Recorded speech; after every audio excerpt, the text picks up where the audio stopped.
যখনই শুনতে পেয়েছি সাথে সাথে রওনা দিয়েছি। সাথে সাথে মনে হচ্ছিল আমরা সবাই গুলিবিদ্ধ হয়েছি, আজকে পুরো জাতি গুলিবিদ্ধ হয়েছে। খুবই বেদনার দিন, কষ্টের দিন।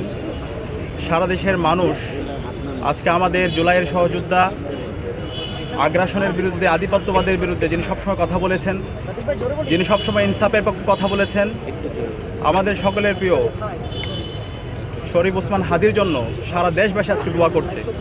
আজকে আমি ঢাকার বাইরে ছিলাম, যখনই শুনতে পেয়েছি সাথে সাথে রওনা দিয়েছি। সাথে সাথে মনে হচ্ছিল আমরা সবাই গুলিবিদ্ধ হয়েছি, আজকে পুরো জাতি গুলিবিদ্ধ হয়েছে। আজকে সকল মানুষরা আমাদের ওসমান হাদি ভাইয়ের জন্য দোয়া করছে। আমরা আশা রাখছি আল্লাহ তাআলা অবশ্যই আমাদের সকলের প্রিয় জুলাইয়ের সহযোদ্ধা, ইনসাফের প্রতীক শরীফ ওসমান হাদি ভাইকে আমাদের মাঝে ফিরিয়ে দেবেন ইনশাআল্লাহ। আমরা পরিবারের সাথে সাক্ষাৎ করেছি, পরিবার আল্লাহর কাছে দোয়া করছে, মেন্টালি তারাও স্টেবল অবস্থায় আছে ইনশাআল্লাহ। আল্লাহর রহমতে আমাদের সকলের প্রিয় ওসমান হাদি ভাই বাংলাদেশের 18 কোটি মানুষের দোয়ায় আমাদের মাঝে ফিরে আসবে ইনশাআল্লাহ। একই সাথে আজকে আমরা অন্তর্বর্তীকালীন সরকারকে জিজ্ঞেস করতে চাই, এই জুলাই বিপ্লব পরবর্তী আজকে 1.5 বছর হচ্ছে, এই অপরাধী যারা আছে, কালপ্রিট যারা আছে, এই খুনি হাসিনা এবং তার দোসররা, নিষিদ্ধ ঘোষিত ছাত্রলীগ, নিষিদ্ধ ঘোষিত আওয়ামী লীগ এবং যুবলীগ, এই সন্ত্রাসীরা কিভাবে আজকে এই স্বাধীন বাংলাদেশে এইভাবে আমার ভাইকে গুলি করতে পারে, এই অপরাধীরা কিভাবে জামিনে মুক্তি পায়, সেটা আমরা আজকে আপনাদের কাছে কোয়েশ্চেন করতে চাই।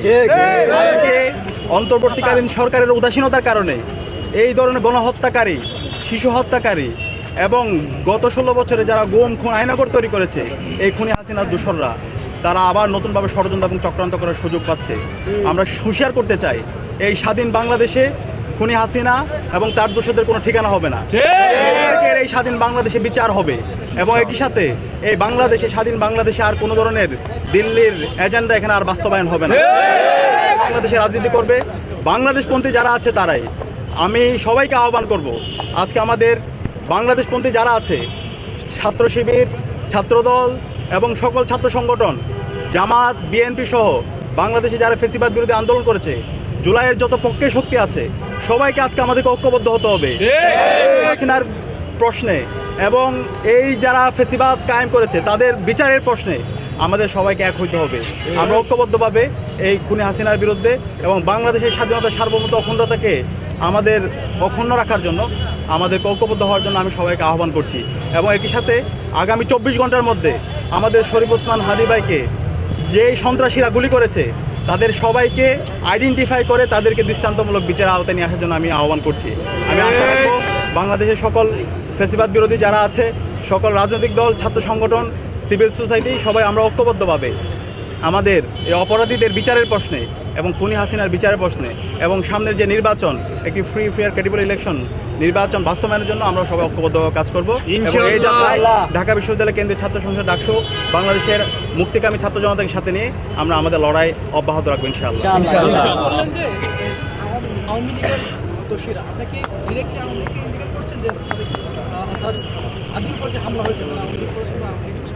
ইতিমধ্যে আমরা যতগুলো রিপোর্ট দেখেছি, গোয়েন্দার থেকে বিভিন্ন রিপোর্ট এসেছে এবং বিভিন্ন ফ্যাক্ট, যে রিপোর্টগুলো এসেছে ফ্যাক্ট চেকারদের, সেখানে ইতিমধ্যে যে তথ্যগুলো এসেছে সেগুলো আমরা দেখতে পেয়েছি ফেসিবাদের দোসররা এই ষড়যন্ত্র এবং চক্রান্ত করেছে এবং ওসমান হাদি ভাইয়ের উপর যে হামলা, সে হামলার সাথে তারা জড়িত আছে। এবং একই সাথে সেটা আমরা বলতে চাই, বাংলাদেশের যে পুলিশ প্রশাসন আছে, যে ইন্টেলিজেন্স আছে, তারা কি করেছে? এই যে বারবার ষড়যন্ত্র এবং চক্রান্ত হচ্ছে, তাদের কাছে তো রিপোর্ট থাকার কথা। আমাদের কাছে মনে হচ্ছে এই ফেসিবাদের দোসররা তারা এখন পর্যন্ত পুলিশের মধ্যে আছে, তারা হচ্ছে এখন পর্যন্ত অ্যাডমিনিস্ট্রেশন আছে, এখন পর্যন্ত সচিবালয় আছে, এখন পর্যন্ত বিশ্ববিদ্যালয় আছে, সেখানে বসে তারা বিভিন্ন ধরনের ষড়যন্ত্র এবং চক্রান্ত করছে। এবং তাদের এই ষড়যন্ত্র এবং চক্রান্তগুলোকে আমরা দেখতে পাচ্ছি সেই ফেসিবাদী কাঠামোতে যেভাবে মিডিয়া এই ধরনের ফেসিবাদকে প্রশ্রয় দিয়েছিল, এই ফেসিবাদী যেই কাঠামো, সেই কাঠামোকে টিকিয়ে রাখার জন্য মিডিয়া যেভাবে হচ্ছে কনসেন্টগুলোকে তারা ম্যানুফ্যাকচার করেছিল, ঠিক একই কায়দায় নতুন বাংলাদেশে আমরা মিডিয়ার এই ধরনের দ্বিচারিতা দেখতে পাচ্ছি।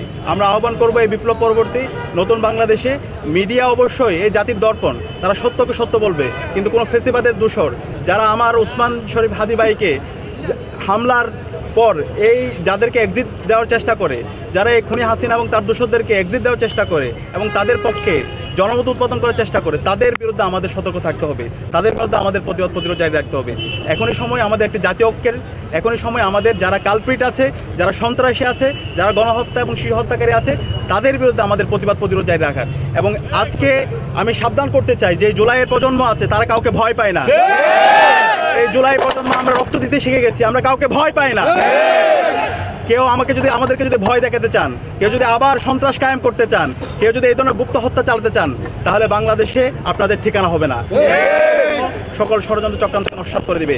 অন্তর্বর্তীকালীন সরকারকে অনুরোধ করব, এখনই সময় সকল অপরাধীদেরকে, সকল গণহত্যা এবং শিশু হত্যাকারীদেরকে দ্রুত অ্যারেস্ট করেন এবং তাদেরকে দৃষ্টান্তমূলক বিচার আওতায় নিয়ে আসেন এবং খুনি হাসিনাকে দ্রুত দেশে নিয়ে এসে তার রায় কার্যকর করেন।